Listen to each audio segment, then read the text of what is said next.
marah-marah di ruang sidang, nanti datang ke kantor kejaksaan titip perkara ini punyanya ini. Ini bukan rahasia ya, sudah banyak terjadi. Aparat penegak hukumnya juga ya begitu. Ada alasan tuh minta atensi itu dari DPR, anggaran kita di situ tempatnya, gitu kan? Ya. Sama. Jadi itu yang disebut Pak Mahfud dulu sebagai cara untuk mengatasinya adalah harus ada kesadaran kolektif. Kesadaran kolektif. Nggak bisa kalau Anda mengatakan, Anda apa yang Anda kerjakan jadi menteri? Loh, kalau itu ditanyakan ke saya sudah kerja sesuai di bidang saya. Ya. Tapi selesai di saya, keluar dari saya kan tidak bisa saya masuk lagi. Nggak mau menyelesaikan korupsi dan kolusi yang ada di depan mata. Ada kasus yang pernah Pak Mahfud lakukan itu di Kemenko Polhukam yang pejabatnya harus mengulur-ulur atau bagaimana? Subjektif saya akan menyebut cara penyelesaian pencucian uang. Wah itu jelas di depan mata, ini pelakunya ini kasusnya gini. Ditunda, ini enggak. Sudah ada keputusan rapat, nanti dibawa tidak jalan.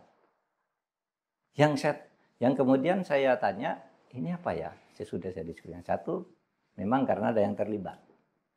Lalu yang kedua, males ikut terlibat. Karena saya sebentar lagi pensiun juga. Gitu kan? Nah yang begitu itu banyak. Lalu di mana tanggung jawabnya? Sebagai pejabat. Nah ini yang saya katakan perlu kesadaran korektif. Itu kuncinya di presiden. Itu kuncinya di presiden. Asal presidennya bersih, maka komitmen seperti itu tidak sulit dilakukan. Bahwa di KPK mungkin saja seperti yang saya dengar ada pemerasan, itu bisa saja di mana saja gitu ya. Saya dapat juga laporan beberapa kasus dilakukan secara tidak profesional di masa lalu.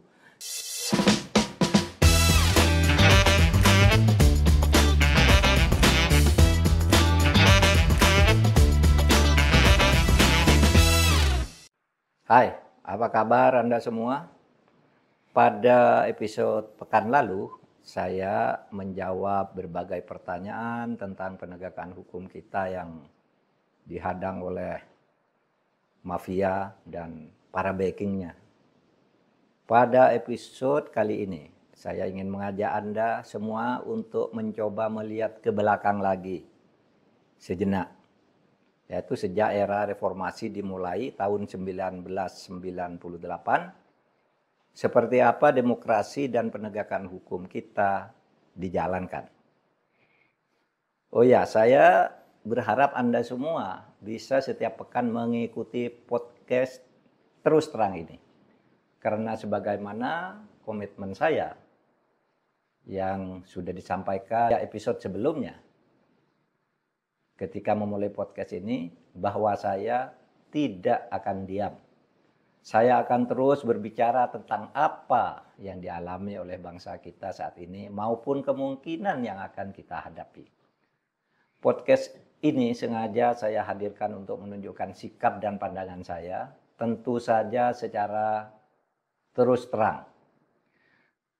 Sejak dulu saya tidak punya beban untuk berbicara terbuka dan terus terang, baik ketika memegang jabatan di pemerintahan maupun ketika saya sudah mengundurkan diri dari pemerintahan seperti sekarang ini. Ini semua karena wujud rasa syukur dan kecintaan saya pada merah putih. Baik, kita mulai sekarang. Silakan mau nanya apa? Pak Mahfud, tentang reformasi yang sudah berjalan sejak 26 tahun lalu, Pak. Ketika reformasi ini pertama kali bergulir tahun 1998, kita semua ketika itu merasa sungguh-sungguh sudah merdeka. Dan lalu kita membuat peranata hukum dan peranata demokrasi dengan baik. Nah, pertanyaan saya, apakah yang kita alami sekarang ini bisa disebut sebagai buah reformasi yang indah? Atau justru kita semakin jauh dari cita-cita reformasi?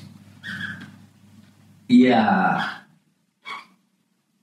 Menurut saya memang kita mengalami masa indah reformasi, yaitu kira-kira 2 periode pertama perjalanan reformasi.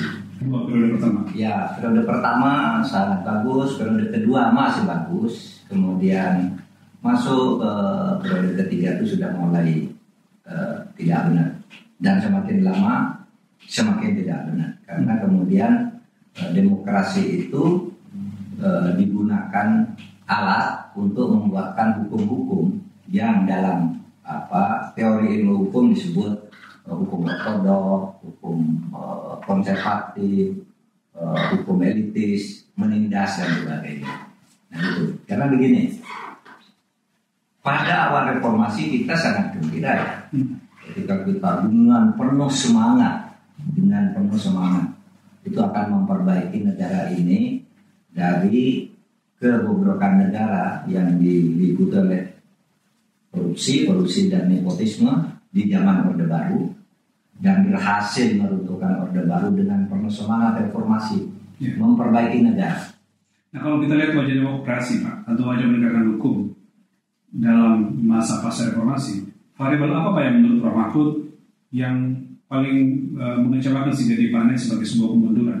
Yang paling ya? Ya, yang paling. Kalau apa saja tentu banyak. Ya, yang paling yang menurut Prof. Mahfud itu yang paling merisaukan. Keberanian memberantas korupsi.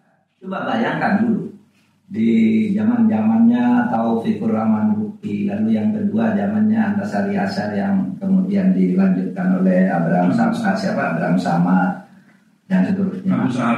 Agus Raharjo. Itu kan masih lumayan bagus. Karena apa? Pada waktu itu undang-undang KPK yang lama itu mengatakan komisioner KPK itu mempunyai wewenang seperti jaksa, yaitu melakukan penyelidikan dan penyidikan sehingga menetapkan sebagai tersangka. Sekarang enggak. Sejak tahun 2019 itu, kalau komisioner mengatakan ini tersangka, lalu direktur penyidikan tidak mau, enggak jalan. Ini ada kasus yang sekarang ini sedang menjadi perbincangan di kalangan aktivis. Itu ada seorang tersangka, udah oke. Tiba-tiba oleh pra-peradilan dibebaskan. Lu gampang itu kalau pra-peradilan dibebaskan, ini buktinya kuat sekali. Saya dikirim bukti-buktinya. Ini tersangkakan lagi. Sudah rapat beberapa kali pimpinan KPK menyatakan yang tersangka lagi, tapi di tingkat direktur nggak jalan. Direktur penindakannya. Artinya betul ya kalau tidak aktivis. Iya, pelemahan terjadi. Satu pelemahan. Dan revisi undang-undang bagian dari upaya pelemahan itu. Iya, satu itu. Sehingga sekarang enggak punya gigi lah KPK. Coba bandingkan dengan Kejaksaan Agung. Jauh kan KPK sekarang. Padahal dulu ditakuti oleh Kejaksaan sekalipun. Tapi ada banyak juga Kejaksaan Agung kuat. Saya memang punya ide. Seharusnya yang paling kuat memang Kejaksaan Agung. Karena Kejaksaan Agung itu punya institusi sampai ke tingkat kabupaten. Kalau KPK kan hanya di Jakarta strukturnya. Di daerah-daerah bisa dibentuk pengadilan. Tergantung kasusnya, iya kan? Tapi kalau Kejaksaan Agung nih kuat, hebat negara. Nah bicara tentang KPK Pak, momentumnya lagi muncul sekarang, terutama ketika rencana pergantian pimpinan KPK, dan sekarang sudah lahir tim pansel, ada seleksi ya. Minggu lalu Presiden sudah menetapkan dari orang-orang yang terpilih menurut Prof. Mahfud, kan saya kira sebagian Prof. Mahfud kenal. Apa harapan Pak Mahfud terhadap pansel yang ada sekarang ini? Kalau terhadap panselnya, ya kita bisa menggantungkan harapan lah, mudah-mudahan ya. Tetapi kan nanti itu kan ada di DPR penentu terakhirnya. Coba Anda bayangkan dulu ketika siapa yang meragukan orang seperti Busro, Bambang Wijoyanto gitu. Ya. Sementara yang lain di bawah itu kualitas track recordnya dalam beberapa tahun kalah jauh, cuma dapat suara 2 di DPR. Karena DPR pada waktu itu nggak suka kepada orang-orang yang tegas terhadap pemberantasan korupsi. Itu sama juga ketika saya di MK, ketika tugas-tugas itu, diserang macam-macam di DPR. Akhirnya 6 bulan sebelum masa jabatan yang pertama habis, saya mau berhenti. Periode saya sudah akan habis. Lalu saya masih ingat ada 2 orang di DPR, Priyo Budi Santoso sama Ahmad Yani. Bapak udah bagus tuh di MK. Kalau Bapak mau terus di situ kami dukung. Ini kan DPR yang menetapkan. Enggak, saya berhenti. tolong pilih pengganti saya. Oh, itu terjadi waktu itu? Iya, terjadi waktu itu. Terekam, saya kira jejak digitalnya masih ada. Ketika saya berhenti. Ya. Artinya balik ke pansel. Jadi sungguh pun pansel nanti melahirkan misalnya calon-calon yang dianggap punya kredibilitas untuk diseleksi, tapi lalu itu bisa bergeser ketika di DPR. Ketika fit and proper test di DPR. Di DPR bisa bergeser. Ya, peristiwa Busro Bambang dan sebagainya lah yang tersingkir dari arena, kemudian pada saat habis masa jabatannya dicalonkan lagi, rankingnya tinggi. Gitu. Tapi ini tidak harus membuat pansel untuk bekerja setengah-setengah, Pak, ya? Oh, enggak. Dia tetap harus mencari orang yang terbaik. Dia harus tetap mencari orang yang terbaik. Tetapi saya berharap saya tidak terlalu optimis karena DPR itu sebenarnya tidak terlalu menerima kehadiran di dalam praktek ya, kehadiran KPK yang keras dan tegas. Diserang rame-rame, saya aja diserang rame-rame kan. Meskipun bukan KPK, saya Menko Polhukam. Kayaknya semangat untuk memperbaiki, semangat untuk menegakkan hukum itu memang sedang jadi masalah di lingkungan desa. Mudah-mudahan yang baru ini nanti ya lebih etis sedikit gitu. Seumpama tidak ingin pun jangan terlalu kasar.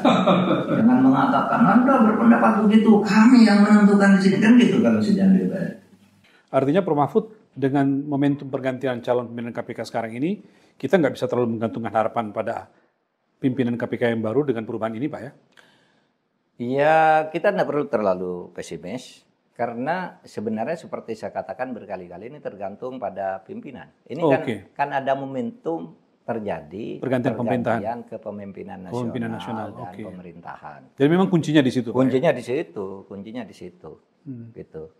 Nggak usah terlalu banyak manggil KPK, ya tuh suruh kerja aja.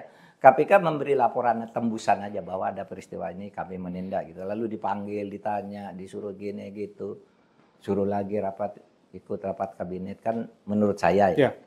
Ya itu yang dilakukan oleh pemerintahan Pak Jokowi. Ya. Kalau gitu berarti Pak Prabowo yang jadi presiden nanti ini, Pak Mahfud mengharapkan apa? Putusan-putusan Pak Prabowo atau keputusan Pak Prabowo terkaitan dengan penguatan KPK? Komitmen Pak Prabowo saya akan memperbaiki penegakan hukum ini dan KPK sekarang harus lebih independen. Kalau bisa kembalikan minimal satu pasal yang dulu dicabut itu, di mana komisioner itu mempunyai kewenangan untuk melakukan penyidikan. Dan seketika itu bisa dilakukan. Seketika itu bisa dilakukan kalau pemerintah mau, kalau presiden mau. Ya, untuk merevisi undang-undang. DPR ada dua cara. Ya, diusulkan ke DPR atau kalau itu dianggap mendesak, membuat perpu. Mungkin itu dilakukan, Pak ya. Dan komunikasikan ke DPR, saya membuat perpu ini nih, satu pasal nih, agar KPK kuat gitu. Lalu bebaskan aja. Sebenarnya presiden tuh enak loh kalau KPK-nya galak. Gitu ya, Pak? Oh iya, menurut saya presiden bebannya ringan, pemerintah bebannya ringan. Kalau KPK biar aja tuh tangkap itu penegak. Dulu kan KPK itu untuk penegak hukum sebenarnya. Yeah. Untuk pengadilan terhadap penegak hukum kan. Itu biar penegak hukumnya juga takut gitu. Jadi sebagai deterrent efek kepada menurut saya pemerintah akan terbantu kalau KPK itu kuat. Cobalah pemerintah. Dan tidak perlu terlalu merisaukan kebocoran anggaran dan segala macam ya. Iya.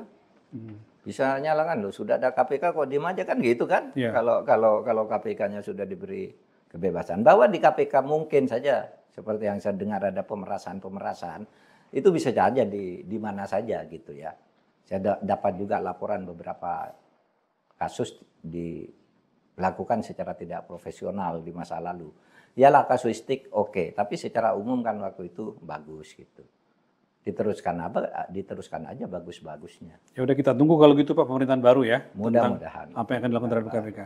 Pak Mahfud, saya beranjak kepada apa yang Pak Mahfud sering mengatakan kalau dalam penegakan hukum itu ada 3. Satu soal atau dalam hal hukum lah ya. Dalam hal kita berhukum ada legal substance, ada legal structure, ada legal culture. Lalu Pak Mahfud mengatakan selalu legal culture yang selalu bermasalah.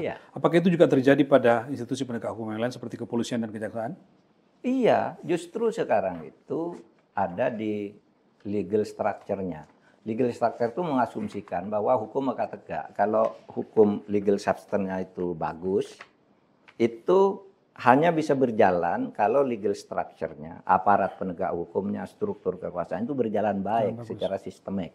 Dan ini yang saya katakan Pak Prabowo lebih percaya pada ini. Ya, Pak Prabowo pendekatannya kan itu. Pokoknya aparat-aparat itu harus bersih, ditindak tegas kalau dan sebagainya itu karena militer. Itu sama dengan saya, penegakannya di situ. Ini yang rusak sekarang kan di legal structure-nya sebenarnya. Coba di mana-mana birokrasi pemerintah. Itu kan legal structure. Pemerintah tuh penegak hukum juga loh, penegak hukum yang bukan arti konflik. Karena penegakan hukum ada dua, satu pelaksanaan aturan sehari-hari itu di pemerintah, dua konflik, yaitu orang bersengketa. Nah pemerintah ini penegak hukum di sini. Nah struktur ini yang sekarang rusak. Diperbaiki ini sehingga program-program ekonominya itu bisa dikawal oleh hukum. Program pendidikannya, program apanya semua dikawal oleh hukum. Gitu. Soal strukturnya tadi, kepolisian di mata Prof. Mahfud bagaimana? Ya itu tadi. Jadi kepolisian itu juga masih bermasalah, di bawah banyak kasus. Ya itu tadi seperti Tempinsus tadi. Iya. Pekan lalu ya, episode sebelumnya kan saya sudah bicara itu. Betapa itu masih ada masalah di struktur itu. Karena ketika kita akan selesaikan ada aja akhirnya Pak, perkaranya udah dilimpahkan pengadilan, kita tidak bisa ganggu lagi. Dan itu betul, kalau sudah ke pengadilan kan kita tidak boleh masuk. Karena itu rumpun lain. Padahal itu salah. Tunggu Pak, kalau salah nanti dianu aja biar di pengadilan nanti. Dibatalkan yang ini, dikalahkan yang ini, dan seterusnya. Kalau jawabannya begitu, harusnya kan profesional dari awal. Kalau memang tidak benar, jangan masuk ke situ. Iya kan? Nah, itu KPK tadi. KPK, kepolisian, kejaksaan sama dengan Mahkamah Konstitusi kan? Atau Komisi Yudisial dulu. Komisi Yudisial. Dulu Komisi Yudisial itu bukan main hebatnya. Saat-saat berdirinya itu malah itu menurut saya lebih hebat dari lembaga lain pada awal berdirinya ya. Karena asumsinya dulu Komisi Yudisial itu didirikan untuk mengawasi hakim. Nah pada saat Komisi Yudisial itu didirikan, saya ikut diskusi-diskusinya. Orang Mahkamah Agung sendiri yang minta agar ada pengawasan internal, yaitu Komisi Yudisial. Kenapa? Kami tidak mampu lagi kalau ngawasi secara internal. Sudah rusak ini. Dibentuk Komisi Yudisial.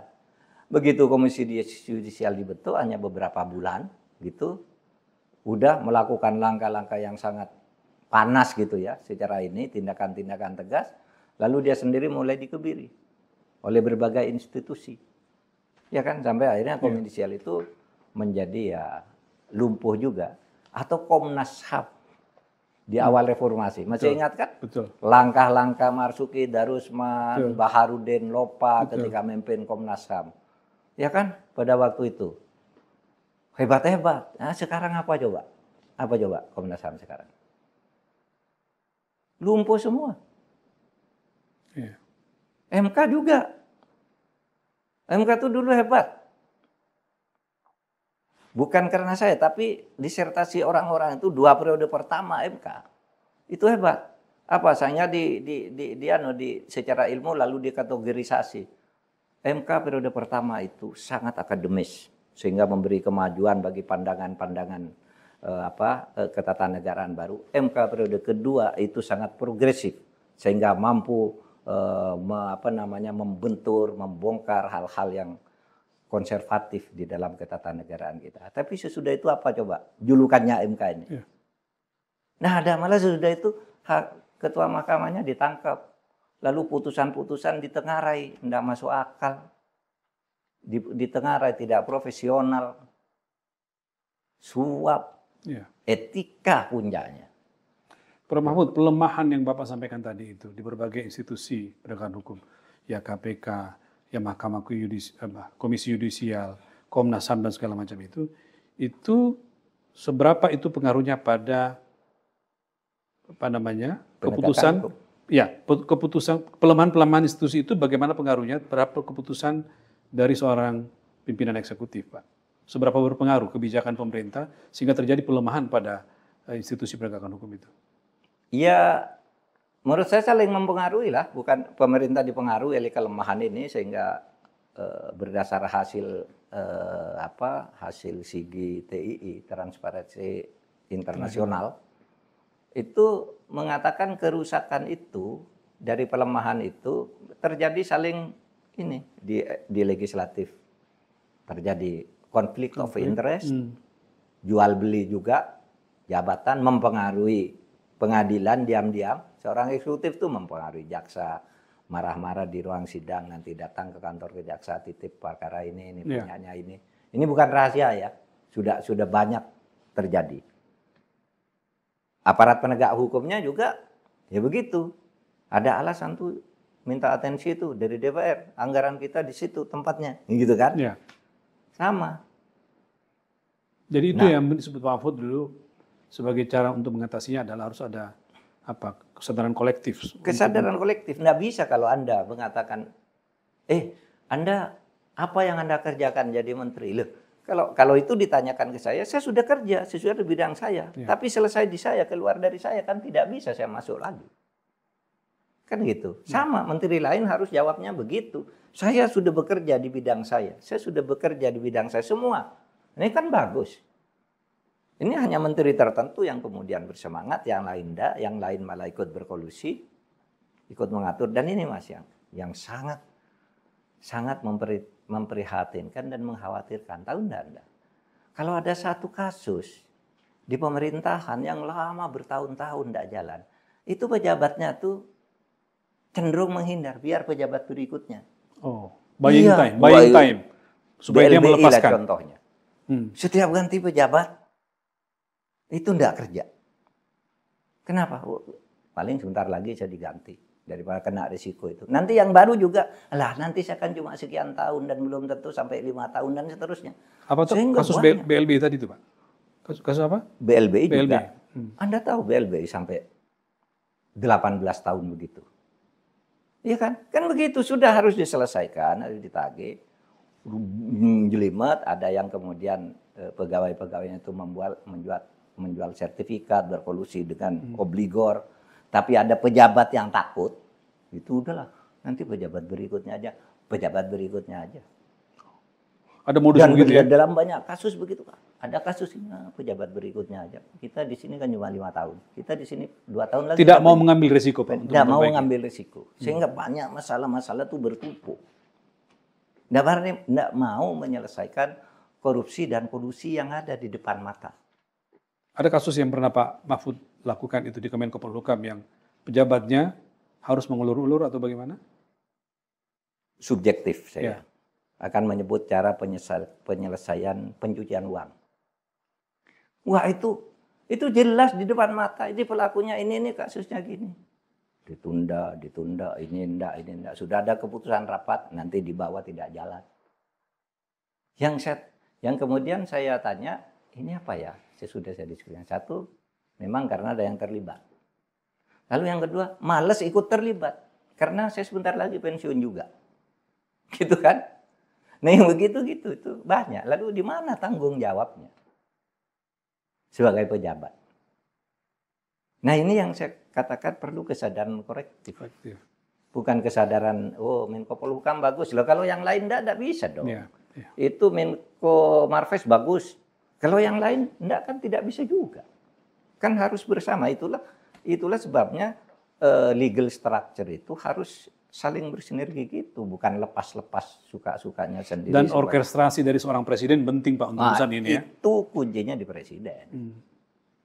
Itu kuncinya di presiden. Asal presidennya bersih, maka komitmen seperti itu tidak sulit dilakukan.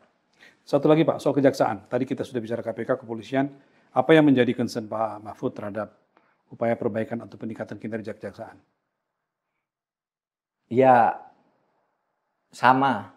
Mudah-mudahan pemimpin yang punya integritas lahir di situ. Pemimpin punya integritas itu apa tuh? Antara apa yang menjadi keharusan diucapkan itu sama dengan langkah yang dilakukan. Itu aja. Punya ketegasan terutama kalau kejaksaan. Relatif ya, kejaksaan sekarang relatif sudah lebih maju lah. Sandraan politik nampaknya Tidak ada, mungkin saja ada, tapi kalau dulu karena tidak sekeras dulu lah gitu. Ya, kalau dulu kan agak menonjol selalu menjadi ini. Nah, sekarang lumayan bagus. Mungkin tekanan dari institusi penegak hukum lain mungkin agak mengganggu. Tapi ya oke, kita semua harus dukung lah agar kejaksaannya menjadi lebih bagus. Baik, terima kasih Pak Mahfud. Baiklah, kita cukupkan sampai di sini pandangan dan masukan saya terhadap jalannya pemerintahan, khususnya di bidang demokrasi dan penegakan hukum.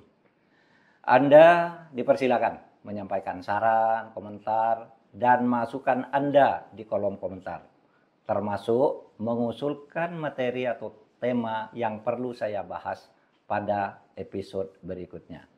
Insya Allah kita akan berjumpa lagi pekan depan. Jadi silakan tonton terus program Terus Terang ini, dan saya ingin memberi saran.